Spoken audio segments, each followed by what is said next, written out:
everybody. I'm Anxiety, and my job is to protect her from the scary stuff she can't see. All right, guys, it's gonna be a long night. So let's get the team ready. We'll do anything. That's laying it on a bit thick, don't you think? Joy, now's the time to send up every possible thing that could go wrong. Every possible mistake she could make. If you wanted her to be happy, then you'd stop hurting her. I'm not good enough. What? I'm sorry.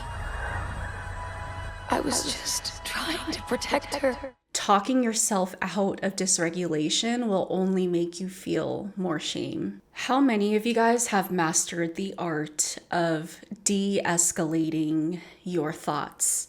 You tell yourself things are fine, you tell yourself there's no reason to be anxious, but no matter what techniques or words you use to calm yourself down, you end up feeling even more anxious afterwards because you feel bad about the fact that there is no reason for you to feel that way, but you are nevertheless feeling that way. And so now there's a disconnect, right, between your mind and body. Your body is struggling with intense waves of fear and anxiety, while your mind is trying so hard to tell itself that everything is okay and there's no reason to feel that way. Without knowing it, you're invalidating your own experiences by attempting to comfort yourself. I truly believe that as autistic folks or as neurodivergent folks, it's important to know the difference between the two so that you guys have more knowledge and self-awareness as to what it is you're going through, and therefore you have better tools to address the specific and unique ways that you struggle. Anxiety versus dysregulation. Let's get into it.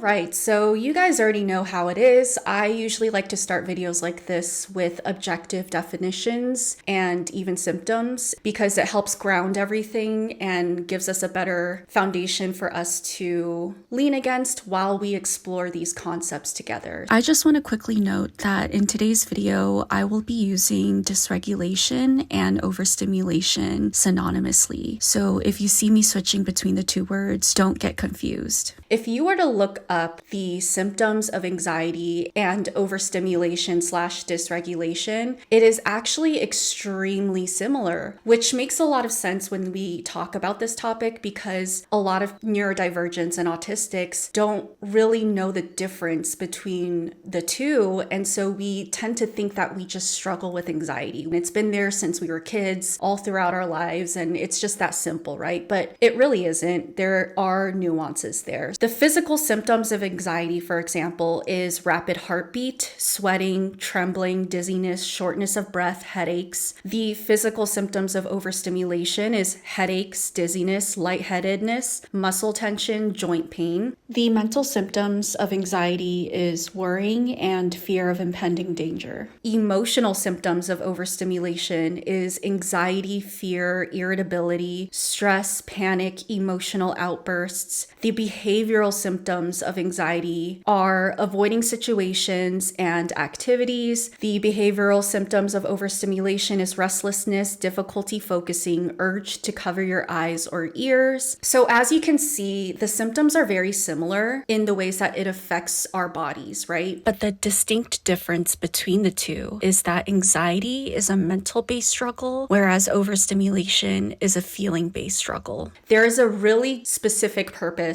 for anxiety. It's a survival instinct, right? Whatever you try to do is to ultimately avoid a specific type of outcome or to prepare for a specific outcome. I could be anxious about going to the grocery store because I don't really know if I have to socially interact with anyone in particular, but I could be overstimulated by the light in the grocery store. Does that make sense? The cause of overstimulation is a lot more objective. It is very much so your body's response to whatever sensory stimuli that you are currently going through. And this is the interesting thing about overstimulation and anxiety is that it oftentimes can have interplays between the two. You could oftentimes be more easily overstimulated if you're already experiencing anxiety about something. You can develop anxiety about sensory sensitivities and being overstimulated. Here are ways you could tell whether you're experiencing anxiety or overstimulation. If If you find yourself trying to prepare for a situation or outcome in very specific ways, that is anxiety, right? The next 3 days could determine the next 4 years of our lives. If you are feeling that stomach churning,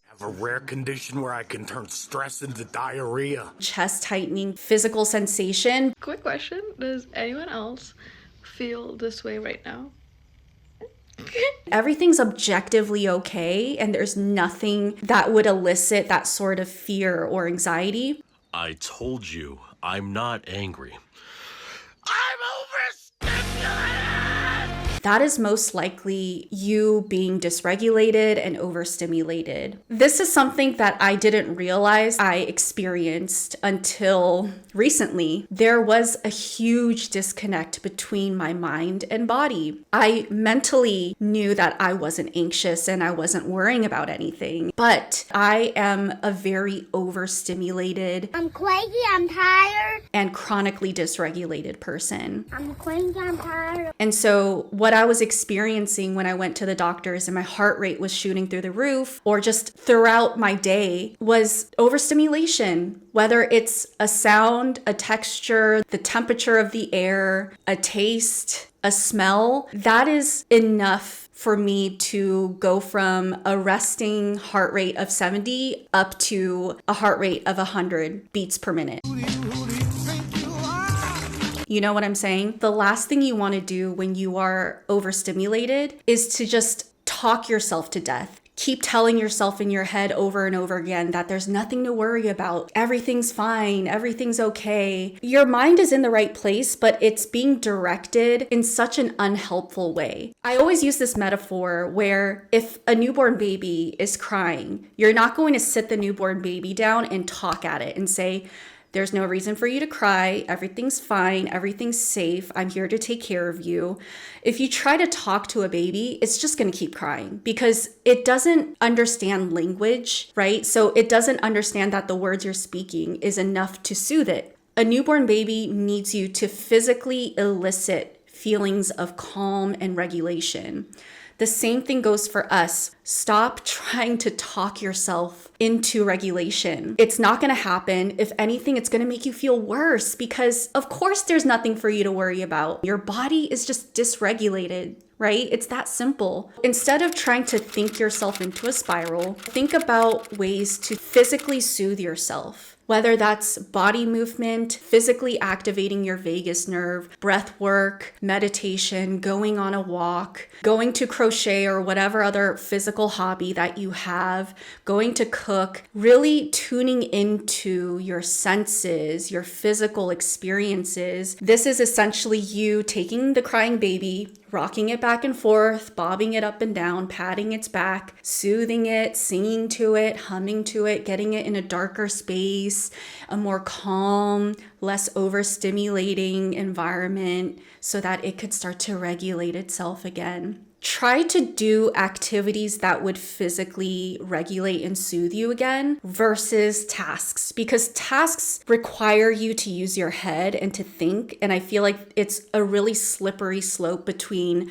I'm dysregulated and now I have to think about getting a task done. And then now the dysregulation becomes anxiety because you're already not feeling good. And so anxiety is kind of that energy frequency that matches with the dysregulation really easily. So focus more on things that are mindless and allows you to get completely immersed and engaged in your physical movements and what you're doing. And there's no rhyme or reason, there's no purpose. It's just you existing and being. And if you're experiencing anxiety, learning when to stop looping on whatever it is you're worrying about is essential. And this part is really difficult when you're autistic because we tend to hyper focus on things and obsessively fixate, even if we don't want to, right? Let's say I'm being introduced to new people. And I start to feel anxious about it because I don't know how it's going to go, if I'm going to get along with them and things like that. And so I could start to go through my head all the different scenarios of what if this person doesn't like me? What if we don't have any similarities? What if I say something and they think I'm weird? What if, what if, what if? Keep things as simple as possible. What am I gonna wear so that I am as regulated as I can be and I don't have to worry about being too hot or too cold or the textures of my clothes? What STEM toys do I have to bring in my purse? Account for the things that are actually in my control so that I give myself the support I need to exist. Outside of that, I just surrender and trust that I will navigate whatever situation comes up the best that I can in that moment. See? Isn't that better? Oh yeah, that's the stuff. If someone were to dislike me or say that I'm weird or respond negatively to me in any way, I will handle that if and when that happens. And I think this kind of develops as you heal your relationship with your inner compass. The stronger your inner compass, the less you have to prepare because you trust yourself to move through every situation in a way that feels right to you and in a way that honors you every step of the way. If you aren't working with that strong internal compass, you don't trust yourself to respond well. And so you're basically preparing hundreds of different responses that may or may not align with you, but is just appropriate for that situation. And so you're basically thinking about 100 different masks to inherit in every situation. Okay, let's go to number 3. Rhea and Grace's team win and we look stupid. Number 22, Val passes to us and we miss it. The worst thing you could do to yourself is prepare for a bunch of what ifs that never happen, and you go through the mental, emotional, physical strife that worry wreaks on your body. That's extremely hard on your nervous system. This is why a lot of autistics tend to have chronic pain, because we are really in every second of the day feeling like a lion is hunting us down. That is genuinely how our nervous system feels. And so something that us autistics need to be more intentional about is not necessarily feigning ignorance and say, everything's fine, I will be fine, it's whatever. Because a lot of the times I would get that advice throughout my life where I'm really anxious about something and I'm trying to prepare for it. And then people are like, you'll be fine, you'll be fine. Things were in fact never fine. Because as an autistic person, I objectively need to prepare for situations more than non-autistic people. That's just how it works. This is why autism is considered a disability, because it very much so disables people, surprisingly. But yes, I would love to hear from you guys. Did you know that there is a difference between overstimulation and anxiety? If not, has this video been helpful for you? Thank you guys for being here with me on today's video. Make sure you take some time today to drink some water, eat some food, and take yourself on a walk. I will see you guys on the next one. Take care.